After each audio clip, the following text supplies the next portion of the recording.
Hello everyone, welcome back to the channel. आज की इस वीडियो में हम मैथ्स पेडागोजी की क्वेश्चन सॉल्व करेंगे। जिसके आपको पता है सीटेट के एग्जामिनेशन में 15 मार्क्स आपका पेडागोजी होता है, 15 मार्क्स के आपके कंटेंट होते हैं इन ईच सब्जेक्ट्स। इस वीडियो में हम मैथ्स के क्वेश्चन सॉल्व करने वाले हैं जो कि प्रीवियसली आपकी सीटेट के एग्जामिनेशन में पूछे गए हैं, राइट। हमारा फर्स्ट क्वेश्चन है, निम्नलिखित में से कौन से कथन गणित की प्रकृति के बारे में सबसे उपयुक्त है। एंड आपके ऑप्शंस हैं, फर्स्ट, यह बच्चे को सृजनात्मक बनाने में सहायता करता है, या बच्चे की कल्पना को पोषित करने में सहायता करता है, या निगनात्मक विवेचन पर आधारित है, या ये हमेशा अभिसारी होता है, राइट। तो इसमें आपको सबसे उपयुक्त ऑप्शन देखना है। तो अगर हम ऑप्शंस को देखें तो पहला ऑप्शन बिल्कुल करेक्ट है, दैट इज कि ये बच्चे की सृजनात्मक बनाने में सहायता करता है। दूसरा, ये बच्चे की कल्पना को पोषित करने में सहायता करता है, यानी कि इमेजिनेशन को नर्चर करता है। दूसरा है, यह डिडक्टिव थिंकिंग पर बेस्ड है। बट जो फोर्थ ऑप्शन है कि यह हमेशा अभिसारी होता है, ऐसा नहीं है। मैथ्स की जो नेचर होता है वो डाइवर्जेंट भी होता है, यानी कि बहुत सारे ऑप्शंस एंड बहुत सारे सॉल्यूशन होते हैं, जैसे कि आपने क्वेश्चंस में सॉल्व करा होगा। अगर हम फॉर एग्जांपल अगर आपका लीनियर इक्वेशन का क्वेश्चन है तो आपको पता है कि आप उसमें एक्स की बहुत सारी वैल्यूज पुट करते हो और बहुत सारे ही आंसर्स आपके आ जाते हैं डिफरेंट डिफरेंट। इस तरीके से ये डाइवर्जेंट भी है, कन्वर्जेंट भी है। तो इसका जो राइट आंसर होगा वो होगा आपका ऑप्शन नंबर 1, यानी कि ए, बी और सी। नेक्स्ट क्वेश्चन, बच्चों में गणितीय अभिरुचि को विकसित करने के लिए एक अध्यापिका निम्नलिखित गतिविधियां अपनी कक्षा में करवाती हैं, इनमें से वह चुनिए जो उसके उद्देश्य को पूरा करने में प्रभावी नहीं है। यानी कि एक टीचर है जो क्लास में एक्टिविटीज करवा रही है, तो हमें इसमें से बताना है कि ऐसा कौन सा उद्देश्य है जो कि इफेक्टिव नहीं है। तो पहला ऑप्शन है, वह हमेशा उस विद्यार्थी की प्रशंसा करती है जो कक्षा में सत्रांत परीक्षा में सबसे अधिक अंक प्राप्त कराता है। तो यही एक आपका नेगेटिव दिख रहा है यहाँ पे, कि आपको सिर्फ उस स्टूडेंट को प्रेज नहीं करना है जो हमेशा फर्स्ट आ रहा है, आपको पूरी क्लास को साथ में लेके चलना होता है। सेकंड ऑप्शन, बाकी ऑप्शंस भी देख लेते हैं। सेकंड है, वह बच्चों को भारतीय गणितज्ञों और उनके योगदानों की वीडियो दिखाती है, तो ये पॉजिटिव है। थर्ड, वह कक्षा में गणितीय पहेलियाँ और जादुई वर्ग हल करने के लिए देती है, बिल्कुल सही बात है।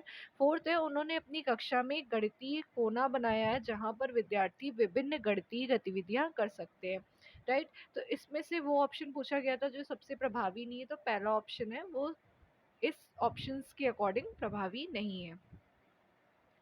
नेक्स्ट क्वेश्चन, निम्नलिखित कथनों में से कौन सा सही नहीं है।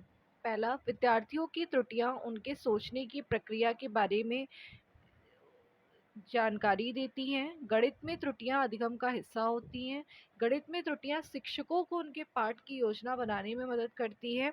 एंड फोर्थ, विद्यार्थियों की त्रुटियों को अनदेखा कर देना चाहिए क्योंकि त्रुटियों की ओर इशारा उनको प्रेरणाहीन करेगा। तो ये अगेन नेगेटिव है, आपको एरर्स को जो है नेग्लेक्ट नहीं करना है, बल्कि एरर्स को आपको उसको शामिल करके इंक्लूड करके हेल्प करना है, राइट। इसमें नहीं पूछा था, तो आपका जो करेक्ट ऑप्शन होगा वो होगा फोर्थ। नेक्स्ट क्वेश्चन, आकलन के बारे में निम्नलिखित में से कौन सा कथन सही नहीं है। फर्स्ट, मानक संदर्भित आकलन नैदानिक परीक्षण और उपचारात्मक शिक्षण में उपयोगी है। सेकंड, मानदंड संदर्भित आकलन विद्यार्थियों की अधिगम में निपुणता का मूल्यांकन करना है। थर्ड, मानदंड संदर्भित आकलन नैदानिक परीक्षण और उपचारात्मक शिक्षण में उपयोगी है। एंड फोर्थ, मानक संदर्भित आकलन हमें बताता है कि एक विद्यार्थी अपने प्रदर्शन में अन्य विद्यार्थियों की तुलना में कहाँ खड़ा या खड़ी है। अगर हम इस क्वेश्चन की बात करें तो इस क्वेश्चन में आप देख रहे हैं फर्स्ट और थर्ड ऑप्शन जो है वो दोनों ही एक जैसे हैं, राइट, और दोनों ही सही नहीं है। अब ये सीटेट की ऑफिशियल जो आंसर की आई थी उसमें ये क्वेश्चन के आप सबको मार्क्स मिले हैं या फिर ये डिफरेंट है, ये बताना मुश्किल है। तो हम इसको यहाँ पे स्टार मार्क करते हैं, राइट। इसमें फर्स्ट और थर्ड अगर आप ऑप्शन को चेक करेंगे ना तो दोनों ही ऑप्शन एक जैसे हैं, राइट। हम अपना नेक्स्ट क्वेश्चन देखते हैं, यानी कि गणितीय अधिगम सामग्री ऑप्शन ए सूत्र के प्रदर्शन में शिक्षकों की मदद करती है। स्वतः अधिगम में विद्यार्थियों की मदद करती है। ऑप्शन सी, निर्देश देने में शिक्षकों की मदद करती है। ऑप्शन डी, कक्षा में अधिगम वातावरण का निर्माण करने में मदद करती है। राइट। सो अगर हम देखें गणित की जो यानी कि मैथमेटिकल जो लर्निंग मटेरियल है वो आपके पहला तो स्वतः अधिगम में विद्यार्थियों को मदद करते हैं एंड कक्षा में अधिगम वातावरण का निर्माण करने में हेल्प करते हैं। तो जो आपका ऑप्शन बी है और ऑप्शन डी है वो करेक्ट है। यानी कि अगर ऑप्शंस में जाएं तो ऑप्शन थर्ड जो है वो आपका करेक्ट होगा। राइट, यानी option B and D. Next question, राष्ट्रीय शिक्षा नीति 2020 के अनुसार देश भर में विभिन्न विषयों में ओलंपियाड और प्रतियोगिताएं होंगी। तो एनईपी के अकॉर्डिंग मैथ्स के टर्म में अगर बोले तो जो कि ओलंपियाड हैं या प्रतियोगिताएं जो कि आयोजित करी जा रही हैं आपकी नेशनल लेवल पे, तो इससे जो विषय हैं यानी कि जो आपके सब्जेक्ट्स हैं वो और क्या हो जाएंगे, स्ट्रॉन्ग हो जाएंगे, यानी कि मजबूत, स्ट्रेंथन। ओके। नेक्स्ट क्वेश्चन, अधिक, कम, लंबा, छोटा, दूर, समीप, बड़ा, छोटा आदि अवधारणाएं हैं। फर्स्ट, तुलना के लिए अस्पष्ट शब्द हैं।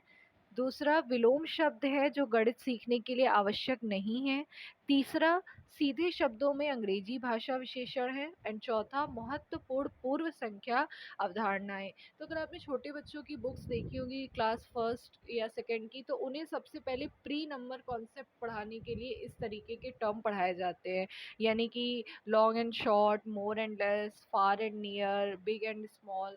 राइट। तो इसका जो राइट आंसर होगा वो होगा आपका ऑप्शन नंबर 4, यानी कि महत्वपूर्ण pre number concepts. Next question, राष्ट्रीय पाठ्यचर्या रूपरेखा 2005 के अनुसार कक्षाओं में के ऊपर किए गए शोध बताते हैं कि लड़कियों को गणित में विशेषज्ञता के योग्य न मानकर उनका काफी व्यवस्थित अवमूल्यन होता है, जबकि वे गणित में अच्छा प्रदर्शन करती है। तो इसका सबसे उपयुक्त कारण क्या है? यानी according to the national curriculum framework 2005, classroom research have indicated a fairly systematic devaluation of girls as incapable of mastering mathematics even when they perform well in mathematics. What is the most appropriate reason for this? So अगर हम इस तरीके के question की बात करें, again ये एक जेंडर बेस्ड क्वेश्चन है, तो इसका जो आपका क्वेश्चन का पर्सपेक्टिव है वो सोसाइटी की तरफ जाता है।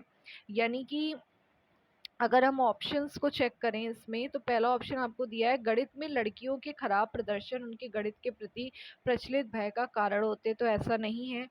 सेकंड, गणित अपनी प्रकृति द्वारा ही पुरुष प्रधान विषय है, ये भी नहीं है। थर्ड, समाज की लिंग संबंधी अवधारणाएं इस मान्यता की ओर ले जाती कि लड़के समस्या समाधान की ज़्यादा नवीन कार्यविधियां उपयोग करते हैं और इसलिए उन्हें बेहतर अवधारणात्मक समझ होती है। तो ये अगेन यहाँ पे ये सोसाइटी इंडिकेटिंग इसका ऑप्शन है, तो करेक्ट जो ऑप्शन होगा वो आपका यही है। और फोर्थ ऑप्शन, लड़कों में गणितीय जन्म क्षमताएं जन्मजात होती है, तो ऐसा कुछ नहीं है। तो थर्ड ऑप्शन इसका करेक्ट आंसर है। राइट। नेक्स्ट क्वेश्चन, कक्षाई शोध यह दर्शाते हैं कि अधिकांश विद्यार्थी गणित को उसी कक्षा में जो अन्य विषय वे पढ़ते हैं उनसे अधिक कठिन समझते हैं। गणित की प्रकृति को निम्नलिखित में से कौन सा पहलू इस भय को बढ़ाता है? फर्स्ट, गणित का विस्तृत ज्ञान भंडार, गणित में दिए गए प्रश्न के अनेक उत्तर होने की व्यापकता, गणित में किसी समस्या का समाधान करने के लिए कई अलग अलग प्रणालियों की व्यापकता, या गणित में प्राथमिक अवधारणाओं की अमूर्त प्रकृति। तो जैसे कि आपको पता है कि जो मैथ्स होता है, अगर हम क्वेश्चन की बात करें तो क्वेश्चन में ये पूछा गया कि जो कक्षा में हम जो रिसर्च करते हैं या जो गणित विद्यार्थी पढ़ रहे थे उसी कक्षा में जो अन्य विषय वे पढ़ते हैं उनसे वो उसे कठिन इसलिए समझते हैं क्योंकि गणित में बहुत सारे ऐसे कंसेप्ट है जो कि एब्स्ट्रैक्ट है। राइट। तो हम उन्हें एब्स्ट्रैक्ट से कॉन्क्रीट की तरफ लेके जाते हैं, इसीलिए जो है वो जो ये सब्जेक्ट है थोड़ा सा टफ इंडिकेट होता है। तो इसका जो राइट आंसर होगा वो होगा ऑप्शन नंबर 4। नेक्स्ट क्वेश्चन, निम्नलिखित में से किसने गणितीय खगोल विज्ञान के क्षेत्र में कार्य किया है? फर्स्ट है Aryabhatta, second Bhaskar, first, third Ramanujam और फोर्थ महावीर। तो ये तो आपसे फैक्चुअल क्वेश्चन पूछा गया, इसका राइट आंसर है आर्यभट्ट। नेक्स्ट क्वेश्चन, एक सब्जी बेचने वाला पालक 60 रुपए प्रति किलो बेच रहा है। सोनू ने 350 ग्राम पालक लिया, जिसके लिए सब्जी बेचने वाले ने सोनू से 21 रुपए, जिसे 6 रुपए, 6 रुपए, 6 रुपए एंड 3 रुपए लिए। सब्जी बेचने वाले द्वारा प्रयोग में लाए गए इस गणितीय कौशल के संबंध में निम्नलिखित में से कौन सा कथन सत्य है? राइट।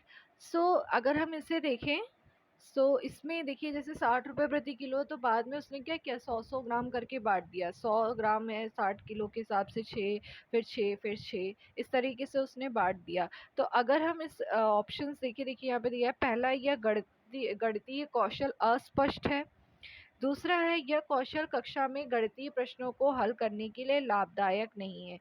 सी, ऐसे कौशल गणितीय प्रश्नों को हल करने के लिए वैकल्पिक तरीके को विकसित करने में सहायक होते हैं। तो बिल्कुल सही बात है, ये आपको ऑल्टरनेट स्ट्रैटेजीज देते हैं। जैसे आपने 60 रुपए प्रति किलो था, फिर उसको आपने 10 10 ग्राम 100 100 ग्राम के हिसाब से बांट दिया, तो 6 6 आ गया, राइट। सो अगर इसका ऑप्शन देखें तो राइट आंसर आपका होगा ए एंड बी। ठीक है। Yes, just a minute. हाँ सॉरी, ये जो आपका राइट ऑप्शन होगा वो होगा आपका ऑप्शन नंबर सी सही है इसमें सिर्फ। जो आपका करेक्ट ऑप्शन है वो है सी, राइट। यानी कि ये जो इस तरीके के क्वेश्चंस होते हैं, ये आपको ऑप्शनल वेज देते हैं या ऑल्टरनेट स्ट्रैटेजीज देते हैं क्वेश्चंस को सॉल्व करने के लिए। तो इसका जो करेक्ट आंसर है वो है आपका ऑप्शन नंबर 4। नेक्स्ट क्वेश्चन, निम्नलिखित में से कौन सी परिस्थिति यह दर्शाती है कि बच्चे ज्ञान का निर्माण स्वयं कर रहे हैं? पहला, कक्षा का सर्वोत्तम छात्र छात्रा पहाड़ों को ऊंचे स्वर में पढ़ रहा है और बाकी के विद्यार्थी उसके पीछे पीछे दोहरा रहे हैं। दूसरा, बच्चे एक साथ पहाड़ों का कविता पाठ कर रहे हैं। तीसरा, बच्चों को हस्त कौशल सामग्री जैसे संख्याओं के ग्रेड आयताकार सारणियों में व्यवस्थित गिट्टियां दी गई हैं और वे उनका प्रयोग कर गुणन के पैटर्न को खोज रहे हैं। तो आप इसको ऑप्शन में देख रहे होंगे कि यहाँ पे बच्चे जो है वो हैंड ऑन एक्टिविटी करके, खुद से एक्सपीरियंस करके यहाँ पे सीख रहे हैं, राइट। तो ये ऑप्शन आपका करेक्ट है। फोर्थ ऑप्शन है, शिक्षिका ने श्याम पट्ट पर अधूरे पहाड़े लिखे और बच्चे उन पहाड़ों को श्याम पट्ट पर लिखकर पूरा कर रहे हैं। तो नहीं, यहाँ पे आपसे पूछा है ऐसा आपको बताना है जहाँ बच्चे अपनी नॉलेज को कंस्ट्रक्ट खुद कर रहे हैं। तो ऑप्शन नंबर थर्ड जो है वो उसका मोस्ट अप्रोप्रिएट ऑप्शन है। नेक्स्ट क्वेश्चन, निम्नलिखित में से कौन सा प्राथमिक विद्यालय के शिक्षार्थी का भिन्न 2/3 और 4/6 के बीच तुल्यता की कल्पना करने में मदद करने का सबसे उपयुक्त तरीका है? पहला, भाग विधि का उपयोग। दूसरा, लघुत्तम समापवर्त विधि का प्रयोग। तीसरा, भिन्न डिस्क का उपयोग। और चौथा, कैलकुलेटर का उपयोग। तो ये आपसे जो है जो हमारे मैथ्स में जो हमारी किट होती है या टूल्स होते हैं उसमें से क्वेश्चन आपसे पूछा गया है। तो भिन्न की बात है तो हम यहाँ पे फ्रैक्शन डिस्क का यूज करेंगे, राइट। नेक्स्ट क्वेश्चन, एक शिक्षिका गणित कक्षा में रोल प्ले यानी कि जो भूमिका निर्वाह होता है विधि का उपयोग करती है। तो इसका उद्देश्य है, फर्स्ट, बच्चों को व्यस्त रखना। सेकंड, विचारों का बहिर्वेशन यानी कि प्रोजेक्टिंग आइडियाज। थर्ड, बच्चों का मनोरंजन। और फोर्थ, अनुशासन बनाए रखना। तो इसमें जो आपका मोस्ट अप्रोप्रिएट आंसर होगा वो होगा प्रोजेक्टिंग आइडियाज, यानी कि रोल प्ले कर रहे हैं तो एक दूसरे के जो आइडियाज हैं वो आपस में शेयर हो रहे होंगे। नेक्स्ट क्वेश्चन, संख्या बोध विकसित करने में उपकारना यानी कि सबटाइजिंग एक महत्वपूर्ण भूमिका निभाती है। निम्नलिखित में से कौन सा उदाहरण है जो विद्यार्थियों में सबटाइजिंग के कौशल का प्रदर्शन करना है? फर्स्ट, विद्यार्थी संख्या 6 की पहचान 5 में 1 जोड़ने के रूप में करता है। सेकंड, विद्यार्थी एक पासा उछालता है और बिना बिंदुओं को गिने यह बताने में सक्षम है कि यह 4 है। थर्ड, विद्यार्थी संख्या 4 की पहचान 5 में से 1 निकालने के रूप में करता है। या चौथा, विद्यार्थी संख्या 5 की पहचान 4 के परिवर्ती के रूप में करता है। तो आपसे क्वेश्चन में पूछा गया कि subitising play an important role in developing the number sense, which of the following is an example of student demonstrating the skill of subitising. तो इसका जो मोस्ट अप्रोप्रिएट आंसर है वो आपका सेकेंड है, यानी कि student roll a die and is able to say it is 4 without actually counting the dots, right. So यहाँ पे आपके जो 15th क्वेश्चन आपसे पेडागोजी के मैथ्स में पूछे थे वो हमने कंप्लीट कर लिए हैं। अब हम नेक्स्ट वीडियो में इन मैथ्स के ही जो हमारे कंटेंट के यानी कि जो न्यूमेरिक क्वेश्चन थे उन्हें सॉल्व करेंगे। राइट, सो अगर आपको ये वीडियो अच्छी लगे तो please like share and comment and keep studying. Thank you.